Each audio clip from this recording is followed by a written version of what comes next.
పిఠాపురంలో అలా మొదలైంది అనేటువంటి సినిమా ఒక మంచి సందేశాత్మకమైనటువంటి చిత్రంగా దాని గురించి కథనాలు వింటూ ఉన్నాం.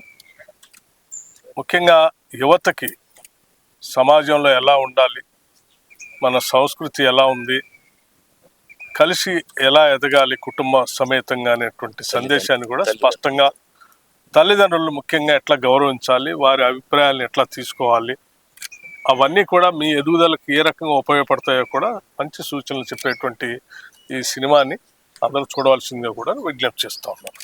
పిఠాపురంలో అలా మొదలైంది. ఎలా మొదలైంది సినిమా చూడండి తెలుస్తుంది.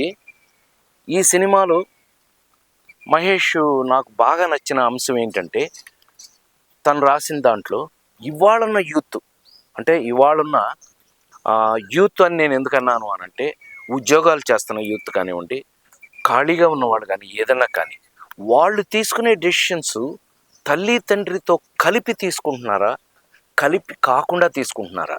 ఇలాంటి కథకి వెళితే కనుక ఇవాళ సమాజంలో మనకి ఏం జరుగుతుందనే పాయింట్ని చాలా అద్భుతంగా డీల్ చేశాడు తను. మరి తండ్రిగా నా బాధ్యత నేనేమి యాక్ట్ చేశానో మీరు సినిమాలో చూస్తే తెలుస్తుంది. ఏది ఏమైనా ఇవాళన్న యూత్కి ఒక అద్భుతమైన విషయాన్ని చెప్పడానికి ట్రై చేశారు. అసలు ముందు దానికి నేను నచ్చి ఈ సినిమా చేయడం జరిగింది. ఈ సినిమా చూస్తే మీరు డెఫినెట్గా ఈ సినిమా చూస్తే మీకు కూడా విపరీతంగా నచ్చుతుంది.